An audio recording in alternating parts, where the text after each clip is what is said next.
Assalamu alaikum. Hello? Yeah. Can you hear me? Yeah? Can everyone hear me? Sorry. Assalamu alaikum, everyone. Thank you all so much for coming out tonight on a Friday evening. And thank you to the MCC and to Munir especially for helping us to organize this special evening with you tonight. My name is Dalia Mogahed, and I have the very distinct pleasure of serving as the Executive Director of the Institute for Social Policy and Understanding, or ISPU for short. We are a nonprofit, nonpartisan, independent research organization. And what we do is we conduct and we share research on critical issues facing American Muslims in this country. Our research generates data, much of which you'll see here tonight. We uncover successful solutions to some of our major community challenges, and we amplify the voices of American Muslims through polling.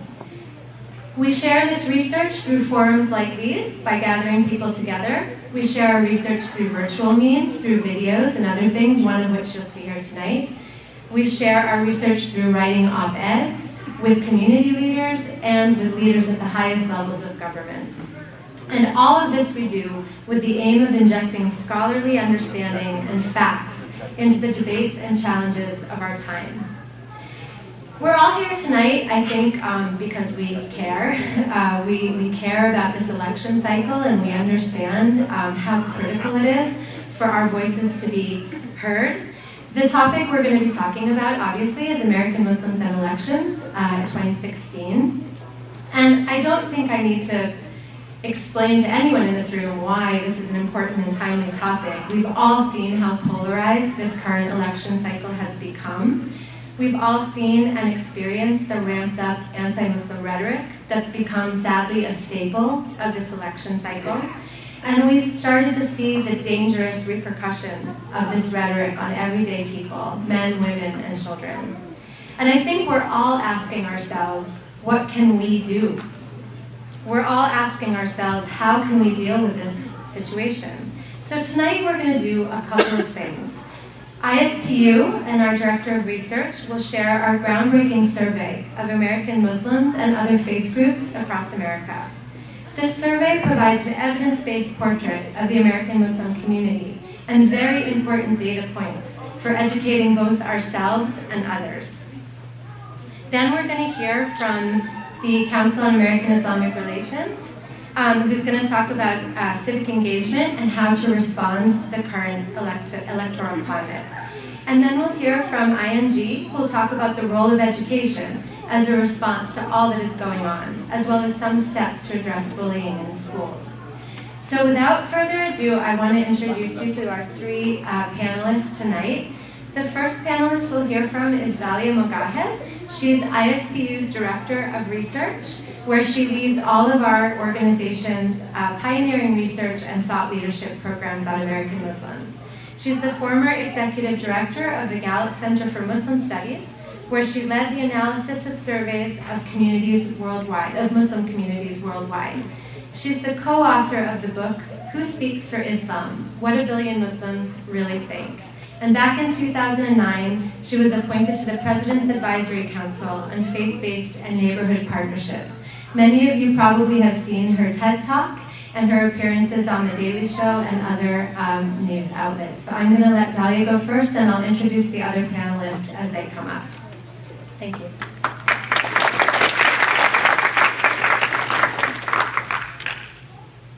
Assalamu alaikum.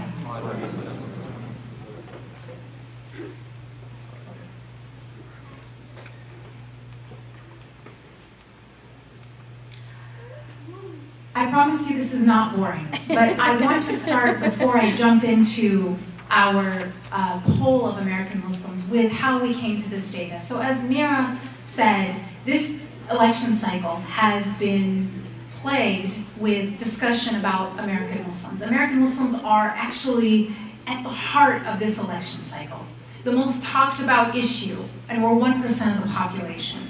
But what's missing, oftentimes, even though we are the most discussed topic, the most discussed group, is we very rarely hear directly from American Muslims. We are the topic of discussion, but rarely participants in that discussion. So we wanted to address this gaping need and wanted to contribute to this, to our democracy by giving the public a direct access to what American Muslims really think. Now, to do that, if you're familiar with survey research, you would know that polling a group that is only 1% of the population is extremely difficult. It's extremely difficult to get a representative sample. So we set out to find the country's top methodologists on polling minority groups, especially minority groups that don't show up in the census, right? Because unlike ethnic groups, religion is not in the census. So we found David Dutwin. Dr. David Dutwin is the country's leading methodologist on how to poll Jewish Americans. And we asked him to be the chief methodologist on this study, how to poll American Muslims. Very similar challenges, both groups, about 1 to 2% of the population, and you can't find them by using our census data. So we started out there, and we gathered a sample, representative national sample of American Muslims of 550 participants. We didn't just want to poll American Muslims, we also wanted to poll other faith communities in America to give our data context, to not just study American Muslims as an isolated specimen, but to actually place them within their country's religious context. So we also polled American Jews, American Catholics, and American Protestants. Our field date, so you're going to ask, when did you ask these questions? I'm going to tell you right off. January 18th to the 30th earlier this year, so this is from January of this year. If you're interested in more about the methodology, you can read all about it on our website. So the first thing to note about American Muslims is how diverse we are. In fact, American Muslims are the only faith community in America with no majority race. We are about equal portions, white or self-identified as white, Arab, Asian, and African American. Another thing to notice about this, in addition to the fact that we are the only faith community with no majority race, is that the percentage of us that identify as Latino or Hispanic has grown, has actually doubled in the last 10 years, and it is the fastest growing community in our American Ummah. Really interesting thing about this graph is this is really what America's gonna look like in 2050 or earlier. American Muslims are dealing with the challenges and opportunities of diversity that the entire country will actually be dealing with in a few decades. And that's an exciting opportunity to contribute solutions to a national challenge that the country will be looking at in a few decades. American Muslims are also the youngest, by far the youngest faith community in the United States. And that's one reason of many that the projection is that Muslims will be the second largest religious community by the year 2050. Now, where do American Muslims land on the political spectrum? Who are they voting for in this election season? The top candidate among American Muslims, this is again this is a representative sample of all American Muslims, was actually Hillary Clinton, 40%. Favored Hillary Clinton, followed by Bernie Sanders. Now, I am in San Francisco, or the Bay Area, and everyone is shocked, completely shocked by this data, right? Because that's not what you or anyone you know looks like. But it is, when you look at the national landscape, actually where Muslims land. Now, if you do look at young Muslims, they do favor Bernie Sanders over Hillary Clinton by quite a large margin. But overall, this is what it looks like. And it is interesting to note that the only woman candidate has her greatest popularity among Muslims, right? So that's an interesting response to people who think that Muslims are uncomfortable with female leadership. The other thing to note is that Bernie Sanders, a Jew, is as popular among Muslims as he is among Jews. Now, this is, in terms of political affiliation, Muslims they lean Democrat. Muslims look a lot like Jewish Americans actually politically, and as you'll see later, look a lot more like Protestants religiously. So only 6% of Muslims identify as Republicans, but you'll also notice that Muslims are the most likely faith community to identify as independents.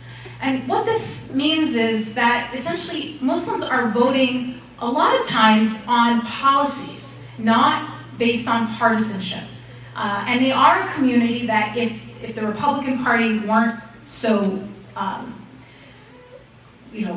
negative toward the community, could actually win a lot of people over, because independents really can go either way. And many Muslim independents also identify ideologically as conservatives and would maybe actually identify as Republicans had the rhetoric not turned so negative. Now, what are the priorities of this community?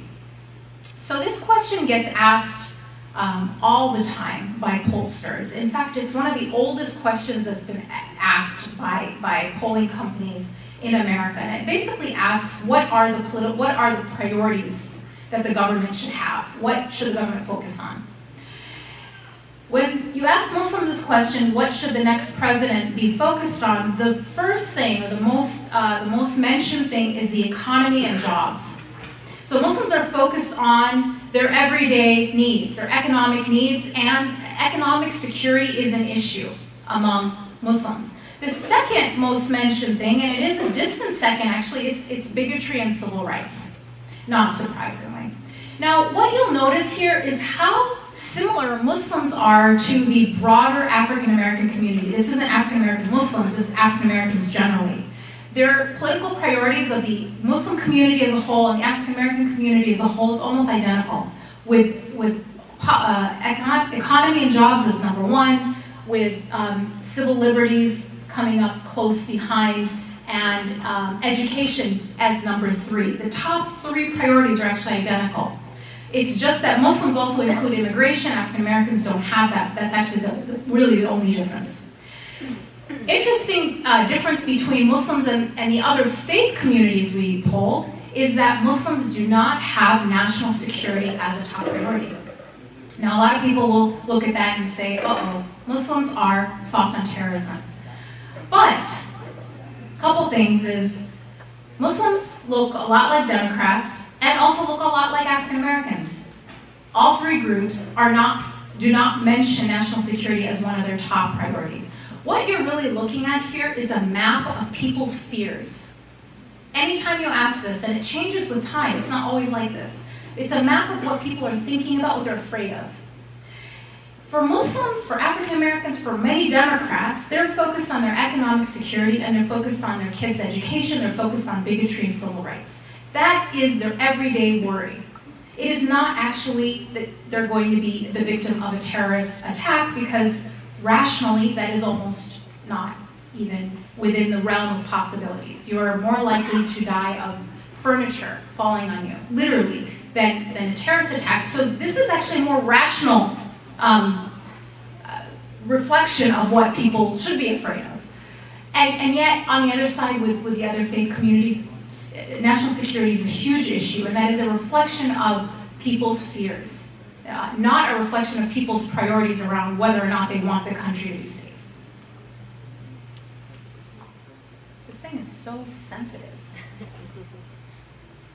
Okay, so this helps explain why bigotry and civil rights is a concern for Muslims. Muslims are the most likely faith community to report having experienced some level of religious discrimination in the last year, far exceeding even Jewish Americans, who tend to be the ones that the FBI will tell you are the most likely to experience a hate crime. Now, that may be because our community seldom reports them, but when you actually ask people, have they experienced discrimination, Muslims far, far exceed any other community in that regard. Now, who is experiencing the most discrimination within our community? The most likely groups within our community to say they experience discrimination are women, young people, and Muslims without a college education. So when you think about this, this is the most vulnerable among us, are the most likely to say that they experience some level of discrimination. Now, what does discrimination do?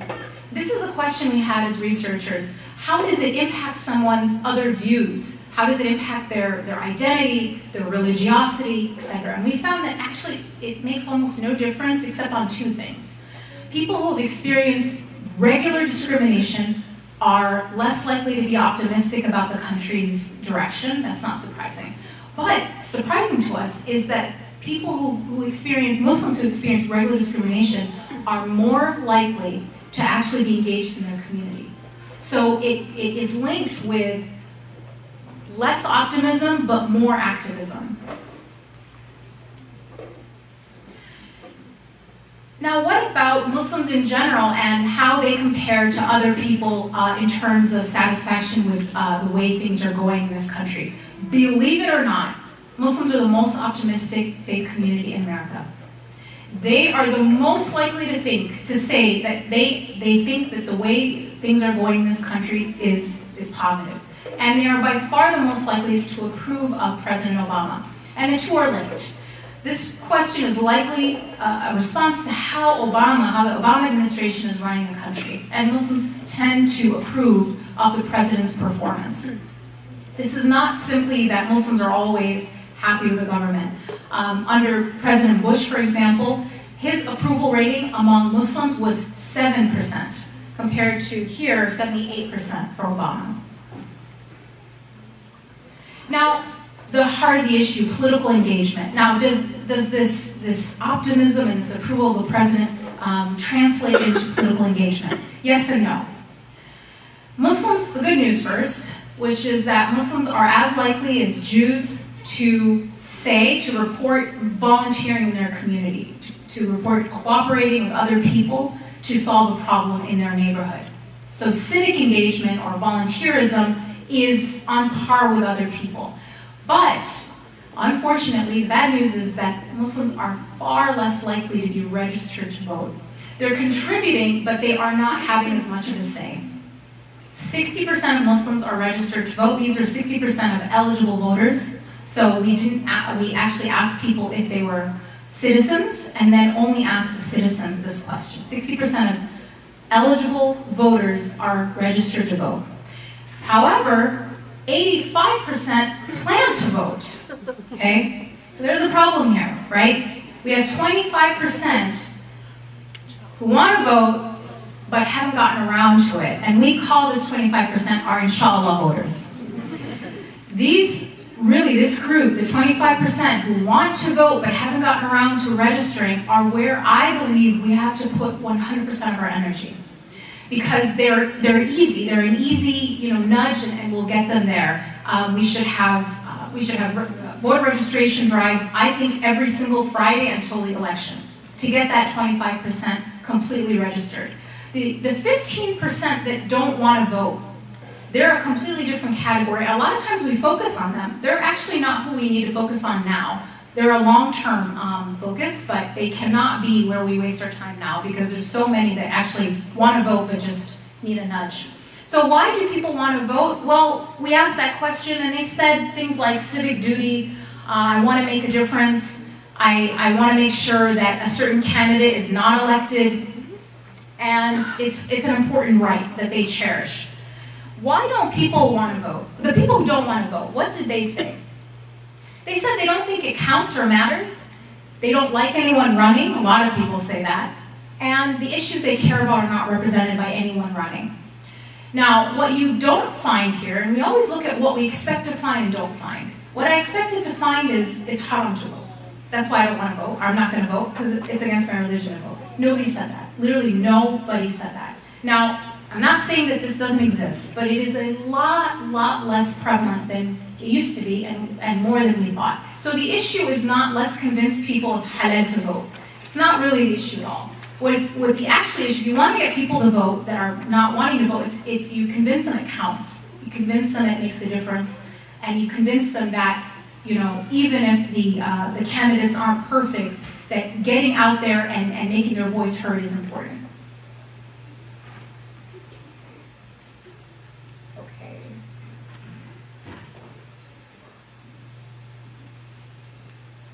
Okay. So, sorry.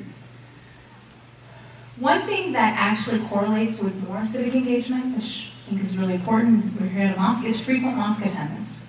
So people who go to a mosque once a week or more are more likely to volunteer, to be civically engaged, to be registered to vote, and also to plan to vote.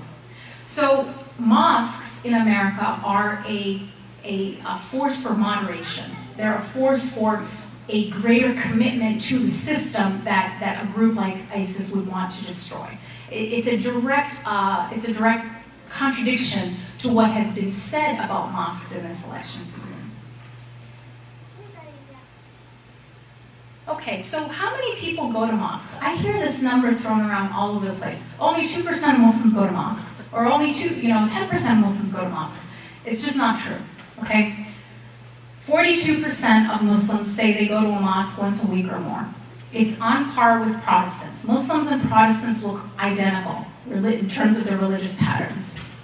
I will also mention one very important point, which is when you look at that 42% that go to a mosque frequently, and you break it down by gender, men and women, they are almost the same, virtually identical. And so if that is the case, if men and women are attending mosque at the same rate, shouldn't our resources, space allocation, and programming reflect that reality?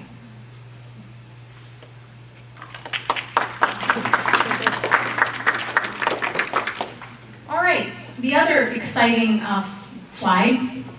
Should your religion be a part of American law? Okay, the question on Sharia and the accusations around Sharia. Well, here's actually what the data says.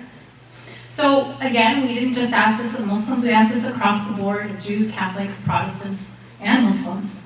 And the group most likely to say that they think their religion should be American law are Protestants, followed by Muslims. The majority of Muslims say they don't think their religion should be a part of American law, but there is a minority, less than Protestants, but still there, that thinks it should be a part of American law. Lots of ways to interpret this.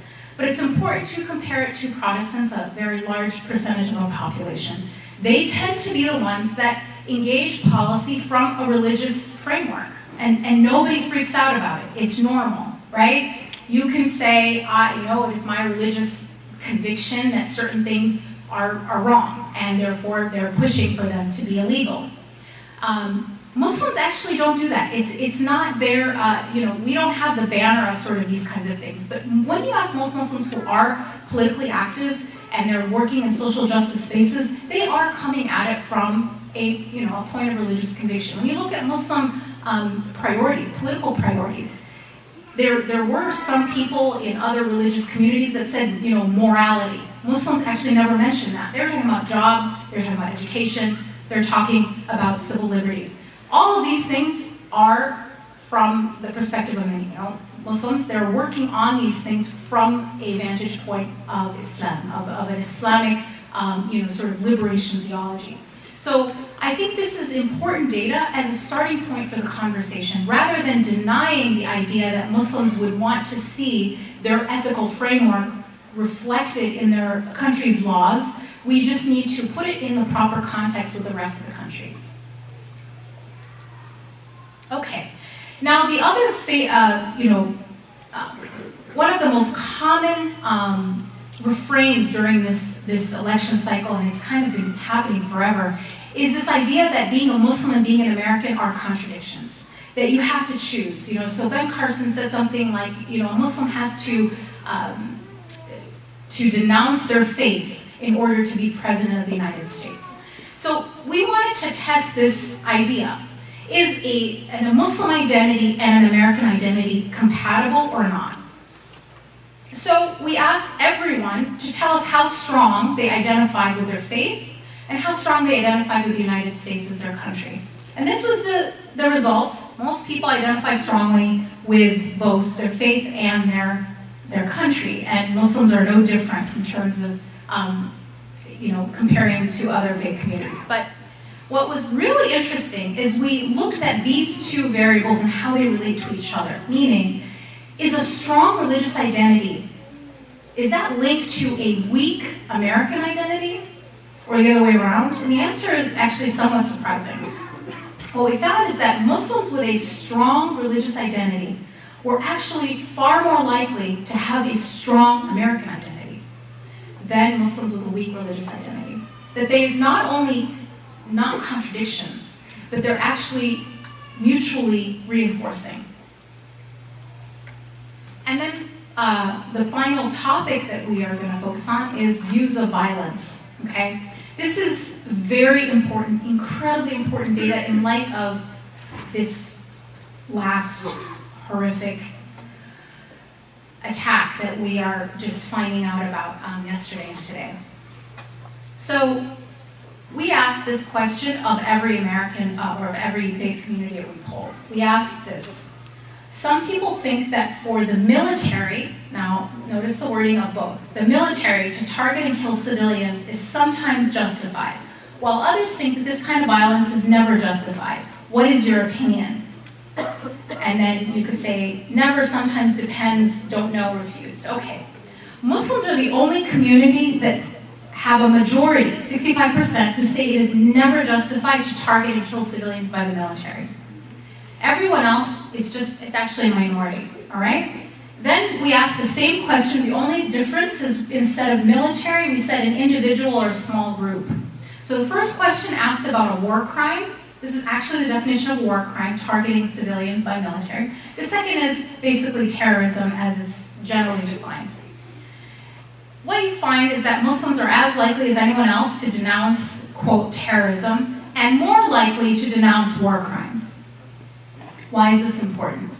The reason it's important is because there is a lot of conversation right now, again, about the propensity for Muslims to sympathize with violence because of this horrific attack that we just saw. And this kind of research, in addition to other similar research, is a way to respond to fear with facts.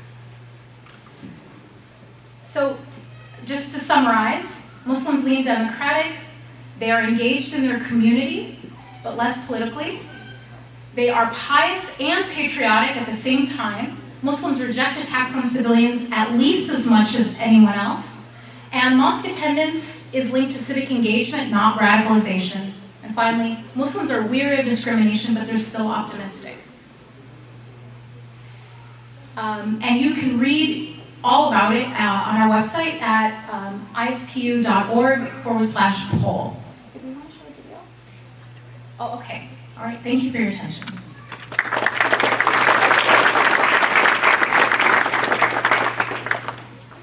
Thank you, Dalia. Our next speaker is going to be Zahra Belou. She is a civil rights attorney and the executive director of the San Francisco Bay Area chapter of the Council on American Islamic Relations, also known as CARE. She's frequently seen at mosques and universities facilitating trainings and workshops as part of CARE's grassroots efforts to empower the American Muslim community and build bridges with allies on civil rights issues. She also provides direct legal services for victims of law enforcement targeting and Islamophobia. She's the recipient in 2014 of the National Lawyers Guild San Francisco Bay Area Chapter's Unsung Hero Award, and a 2013 recipient of the South Asian Bar Association of Northern California's Trailblazer Award. Zahra?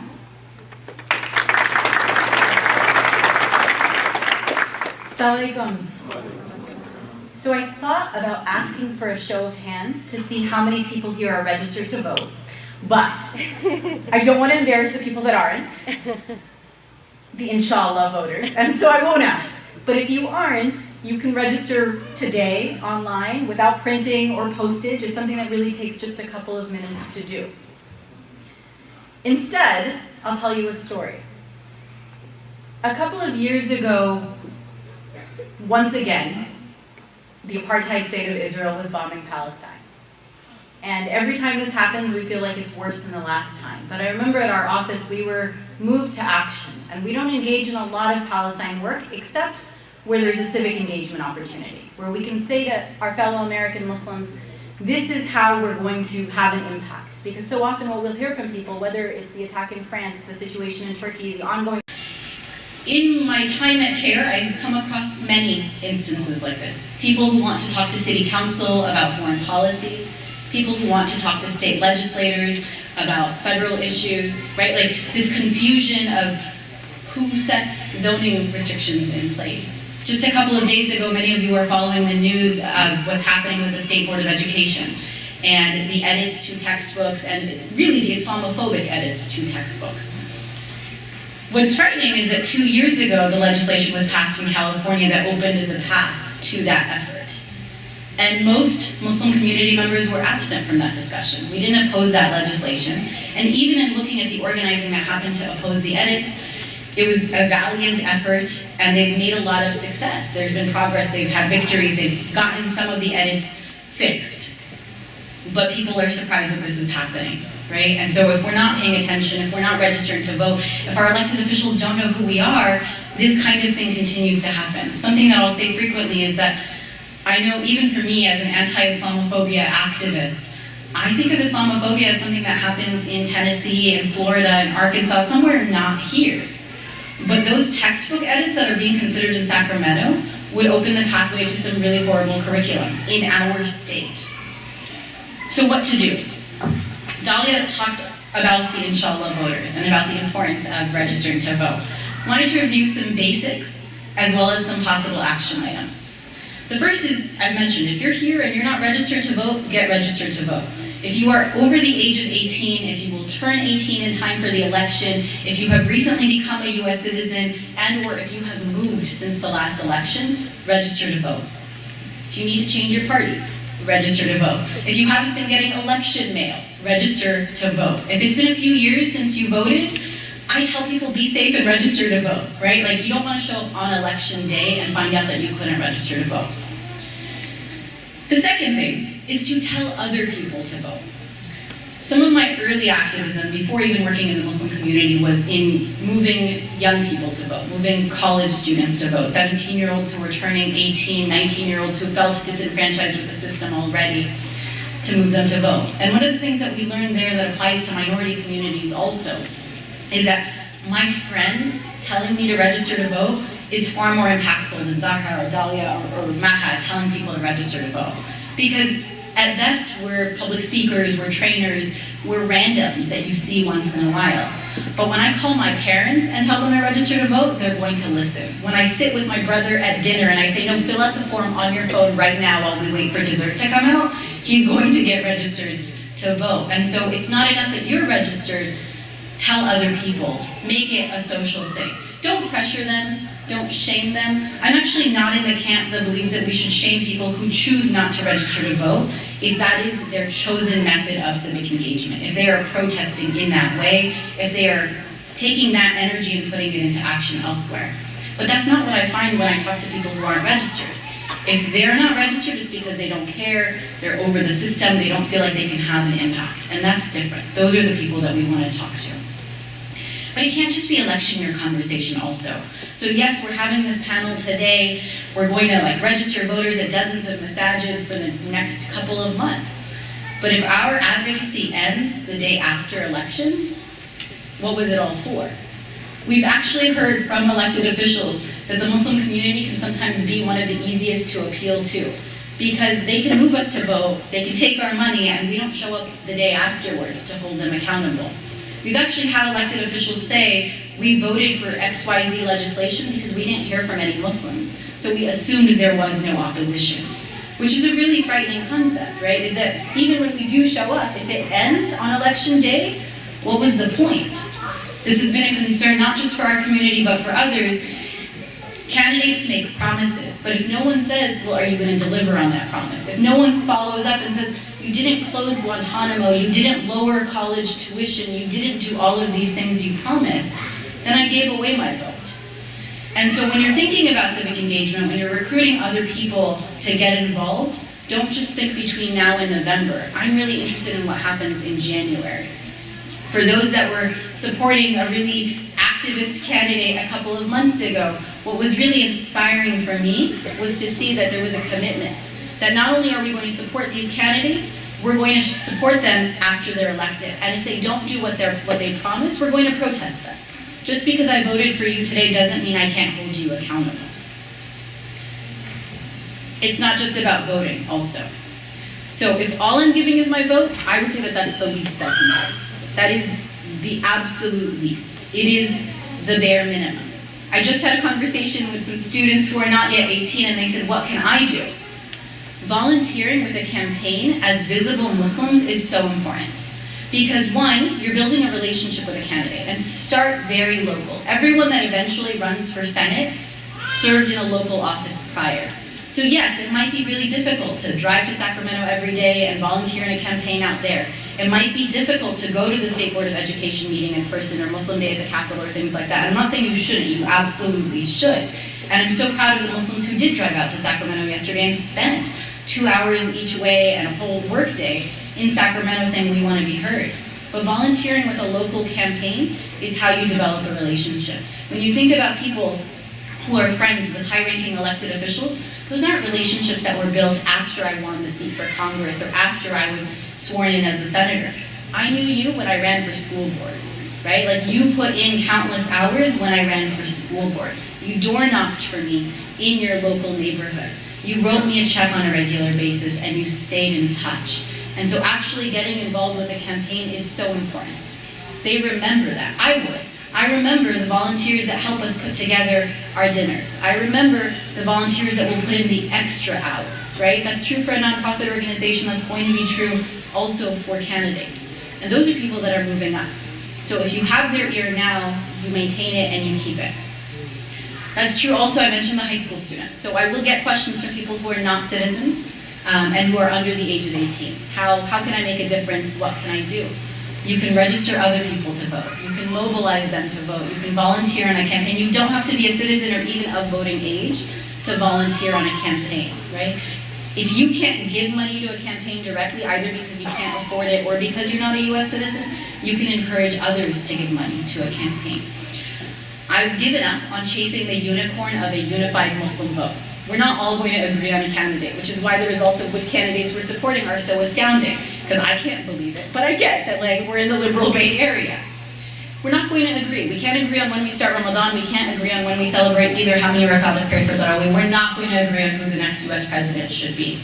But what we can agree on is that if I show up as a visible Muslim, as someone who either looks Muslim or acts Muslim, right? And I want to be careful about using the term visible Muslim. If I show up as someone who identifies as Muslim in whatever way that means for me, and I'm involved in the civic process, and we've got a few people on each local campaign, including the ones that are running against each other, that's a good thing. That is a very good thing, because they will remember that. Let them fight over our votes. Some of you may be following the District 17 race in the South Bay, where two candidates are competing for the Muslim vote. They're reaching out to Muslim leaders, they're trying to visit as many mosques as possible. I don't think we're going to agree on which one works. And I think it's great that there's Muslims on both campaigns. I will stop there. I'm most excited about the Q&A part of this discussion. Jazakallah khair.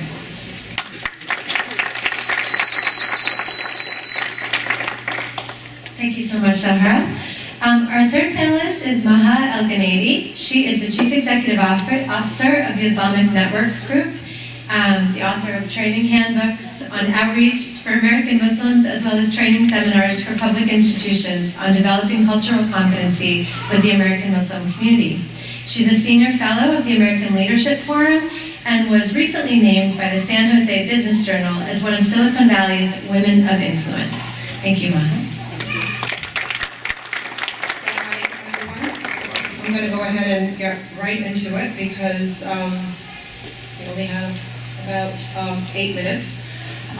So we're going to sort of take a left turn here because I'm not going to talk about political engagement in the same way that Dalia and Zahra just spoke about.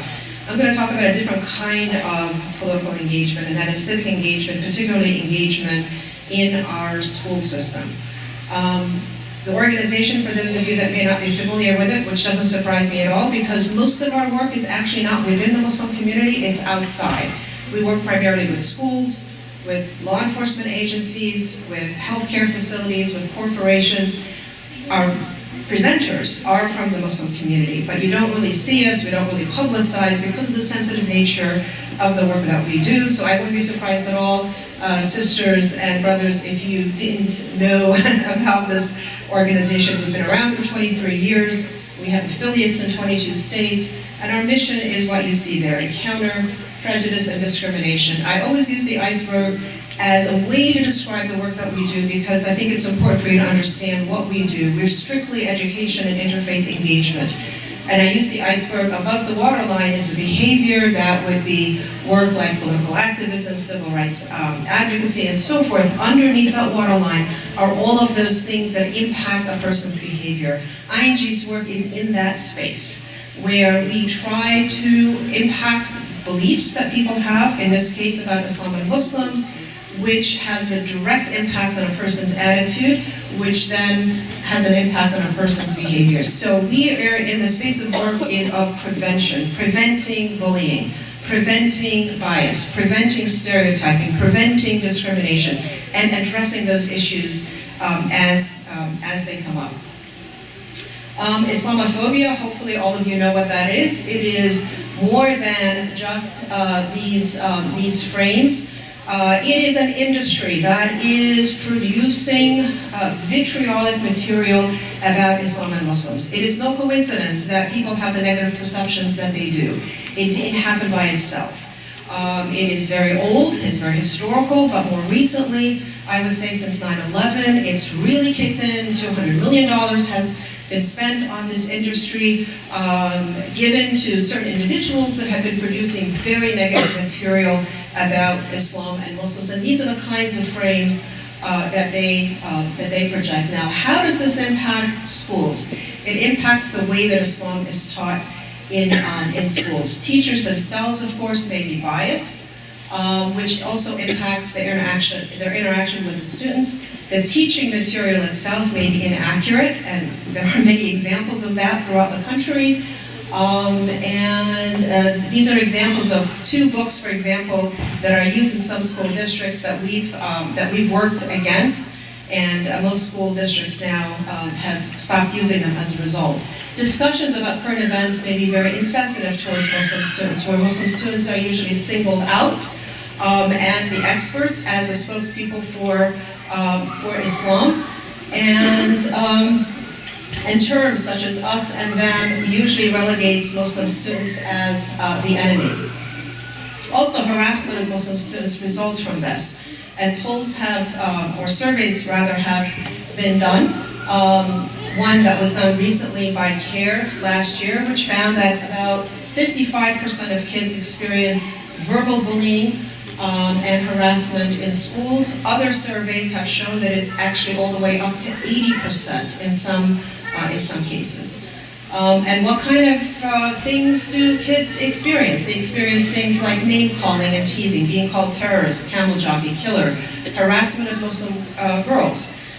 Not surprising, as Dalia pointed out, in the people that are usually the first victims of discrimination are women that stand out as Muslims. And parents are usually unaware of these issues. I can tell you from personal experience, growing up in the United States, I was harassed, and I never went home and talked about it because I was ashamed of it. So I didn't talk about it. I didn't talk about it with my parents. I didn't talk about it with really anyone, and I just sort of learned how to cope with it. So this is quite common. And it's important to put in context that bullying is a national problem. 1 out of 4 kids is a victim of bullying. With our community and with the Sikh community as well, and with the gay community, it tends to be much higher rates, and why this is important. Now, what we are interested in, kids are bullied for all sorts of reasons. What we're interested in is bullying that is ethnically or religiously motivated. Ethnically, because they're South Asian, because they're Arab, because they're perceived to be of a Muslim background, and religiously motivated, because that type of bullying we believe is preventable through education, youth empowerment, and parental engagement. Education in schools, youth empowerment, and parental engagement. I'm going to talk about these three really quickly, and hopefully I have a little bit more time for educators. And many of you know, and many of you might be actually speakers or were speakers at one time for ING. We are actually in schools every day. How many presentations and seminars does ING do? About 500 in the Bay Area alone. When you add up all of the presentations and seminars that we do across the country, it's around 2,000. We do an average of 3 a day. 3 a day. We're out of your children's schools supplementing education about Islam and Muslims, and we have various topics that we do that with, and all of our content is scholarly based. If you want to become a speaker for us, we would love to have you. All of our speakers are volunteers. The reason we're able to do so much work is because all of our speakers are volunteers. They're trained and they're certified to do this work. We also do quite a bit of work with educators as well. And it's about a 2 and 4 hour workshop that we do. And we do the same work in interfaith panels. The impact is tremendous.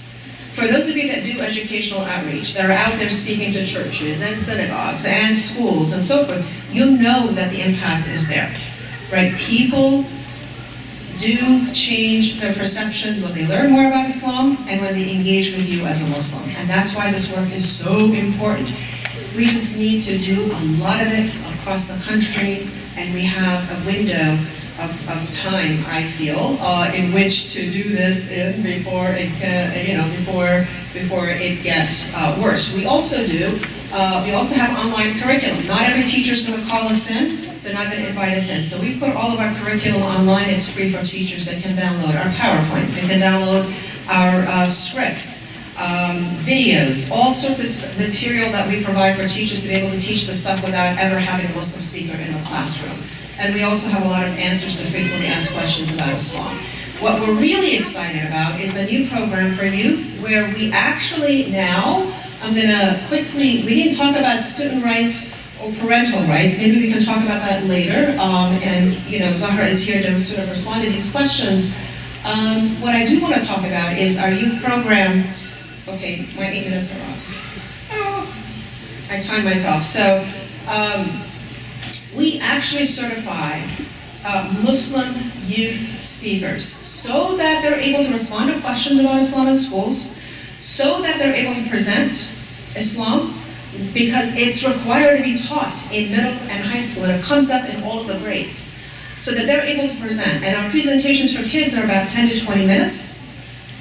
And then we also provide them, we also develop their skills in responding to difficult questions about Islam and Muslims. So I'm very excited about that. We've partnered with Minna, and we'll be doing a lot more of that work. We did our pilot right here at the MCC, and I see some of the kids here that attended that training, and I'm hoping that they'll be the first ones to be certified as speakers. What that means is this: when I get a call in at the ING office, instead of sending an adult person like me, who sort of is a parent to these kids, what we want to do is we want to refer them to the kids in that school or in that school district that can actually go out and do this.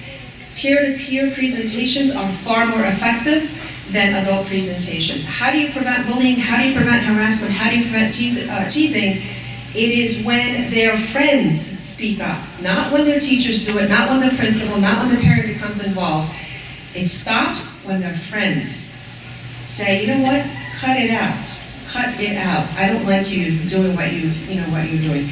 And it's powerful. Peer-to-peer relationships are incredibly important, which is why we want to certify kids across the country. I'm going to stop here because I ran out of my time, and I can take questions later. Thank you.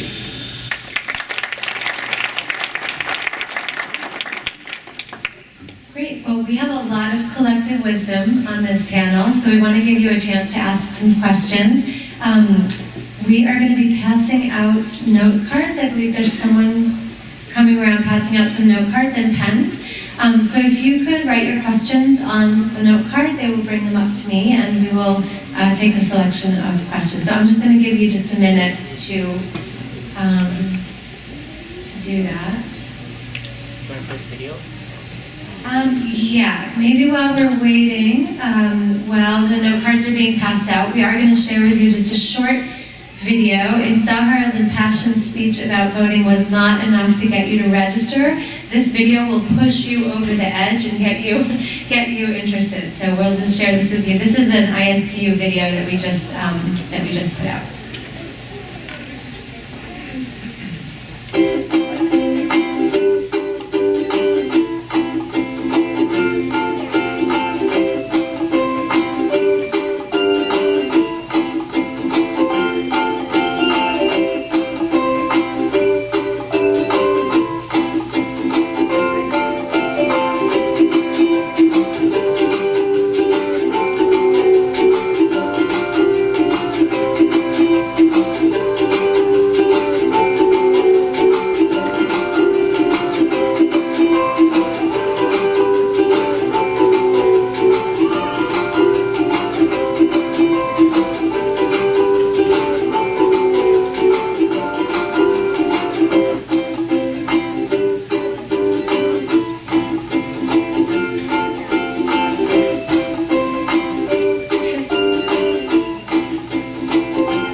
that what I think?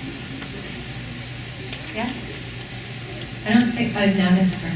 I think we'll take a seat for the Q&A. Thank you so much. For those of you, if you had trouble seeing the words, I know you could just hear the music, but if you had trouble seeing, that video is actually available on our Facebook page. And it should be available on our website as well, but you can like us on Facebook and see it that way, or log on to isp.org and share it with your friends to get everyone interested in this election season. Can you hear me okay? Yeah. Okay, so we're starting to get some questions. I'm going to try and field them the best we can, and if we have to break for prayer and come back, we can do that too. So if there are continued questions, we can come back. So the first question is for Dalia. How is the survey data going to be used to influence decision makers in today's environment? Okay, yeah, we'll take 3 at a time. That's a good question. So how will the survey be used to influence decision makers in today's environment? Someone is asking, I think it's directed towards Maha, about how a 14-year-old boy could be part of the program. If you could just talk a little bit about how people could actually do that. And then a third question for all of the panelists. How do you encourage someone to vote who believes that their vote is useless? What are some tactics that you might be able to take? So I will leave you with those 3. I can start.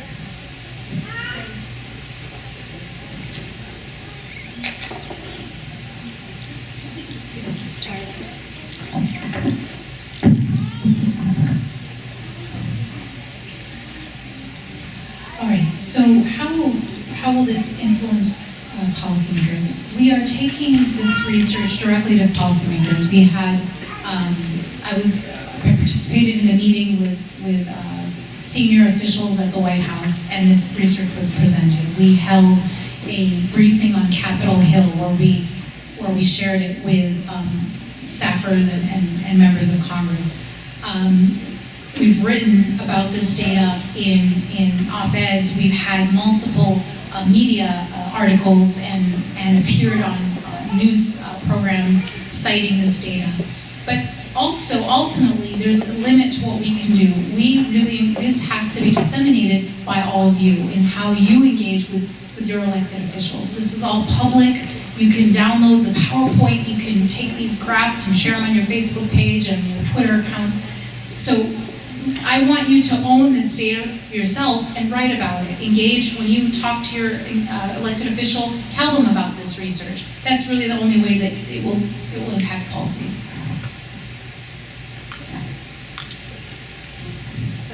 So how can a 14-year-old boy be involved in the program? So Ishaq, if you could stand up, Ishaq Matan, he's this young man right here. We just hired him. He's our very first ING youth coordinator. Great background. He used to be the head of the MSA at his university. We have 6 to 8 hour workshops depending on what kind of training that you want. By the end of that training, you will develop skill sets to be able to respond to difficult questions and to be able to present as well. Then we certify you through testing, and you do have to pass a test, and then you're part of a network that would include lots of training, and you become part of a national network of youth speakers. We just started the program, as I said, and we're partnering with MENA as our first big partner to do this work, but MCC was our first pilot, which I'm really excited about, thanks to Brother Munir and others that helped organize this. And I think we trained about 50 or 60, but I think only 15 are becoming certified, and I hope some of the young guys that I've seen here and young ladies are going to come to the test that's happening in the end of July. The question about the effectiveness of voting is hard because there's no soundbite answer to it, and also the person that feels that way could feel that way for countless reasons. Which is why I think the Inshallah voter video strategy is so important. This idea that if I'm talking to my friends on a long-term basis about the effectiveness and importance of civic engagement, I as a peer am going to be able to push them over, to move them on the issue. The few ideas that come to mind for me are, one, that local elections, like hyper-local elections, school board elections, are sometimes won by just dozens of votes. Our Sacramento executive director, Bassem capacity, ran for the school board last year, maybe 2 years ago, lost by about 100 votes. Ran again this year and won by about 100 votes. I'm more concerned about having diversity on the school board because those are the people that are directly overseeing the policies, the issues, the practices, the remedies when my child has an issue in the community. Those are also people, again, that are just starting out in the process. People that run for Congress today ran for school board 10 or 20 years ago. Less than 100 votes. That's as many people as are in this room today. That's one issue. The second issue is that we are winning in certain cases. The Muslim community has been able to push out bad elected officials and bring in good ones. So it's not just about getting people in, sometimes it's about getting people out. The third is that as Muslims, we believe we're rewarded for our effort. So I may not always win, but I made the intention, I did everything I could. And so when I think about my civic engagement being divinely driven or being motivated by my faith, I may not get the president that I want, but did I do everything I could to get the best person in office? Now, longer conversation offline about lesser of evils and how we determine what the best person is for our individual vote. But did I make every effort? And then the last piece is that person that thinks that their one vote doesn't count, if that's all they're doing, yeah, they're taking the least effective civic engagement strategy, right? So yes, start with voting, but if I'm not staying in touch with the elected official, if I'm not giving money, if I'm not writing to them, on a regular basis, and I'm not volunteering in my community, then yeah, like I'm going to have little impact. I'm going to get as much out of it as I put in.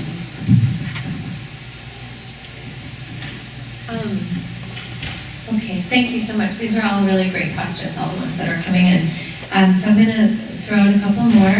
There are a number of questions that similarly ask the same question, which is, I think a lot of people are feeling helpless or they're not really sure what to do on two fronts. One, how do you start to denounce and counter the views of groups like ISIS?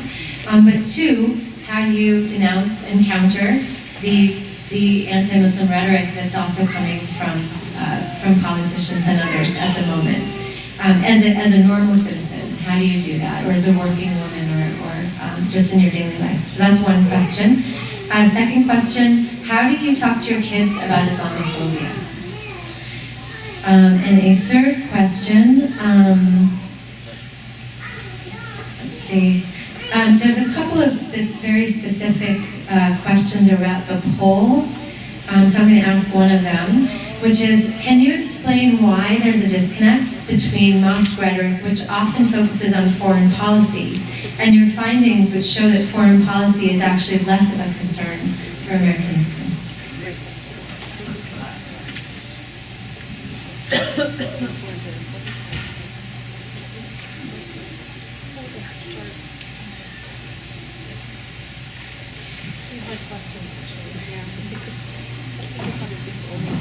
I'll start.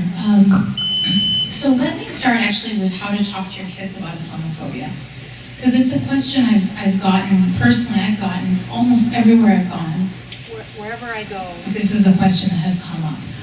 And so I would say there are three things we need to do. This tricky little mic. Okay. So here are the three things I recommend. One is we have to teach our Muslim American kids about their own history in this country. The idea that they are foreigners is a fallacy. It's a fallacy, it's a historical fallacy. That Islam is a foreign concept, a foreign agent in America it's just not true. If we were to make them aware and make them proud through wonderful curriculum like Mahat just talked about Islam's history in this country, that would give them the confidence to respond to some of these issues. Number two is this idea of helping our children grow spiritually so that they are able to, and this is something we all need, not just our kids, I personally need it, but this idea of wearing a barrier or wearing an armor of praise or an armor of love, not love for the bigots necessarily. That's not, I'm incapable of that. But love for those things that they degrade. If the idea that Islamophobia is just something that we have to kind of defend against so we're not victims of like bullying is not true. Bullying is one aspect of it. A much more pervasive issue is internalizing Islamophobia, is believing Islamophobia, is actually thinking, yeah, maybe something is wrong with our faith. And so that response, the ability, these responses that kids are able to give, is first to themselves, is to be able to actually reinforce why this identity, why this faith is worth maintaining. And if we don't all continuously replace that sense of awe and deep love for the Prophet and Allah, it is very, very easy for it to get chipped away by the attacks. Okay? And then the third is to arm our children and ourselves with the critical thinking skills necessary to dismantle and deconstruct the attacks. Because they're actually all built on false logic. They really are. But if we don't have these skills, if we don't have these conversations to really look at things from the lens of critical thinking, it's very easy to get pulled into them. So those would be broadly the three things I would recommend: is teach the history, continuously strengthen our praise and our love for our faith. And then third is critical thinking. Can I just say something really quickly? Oh, sorry.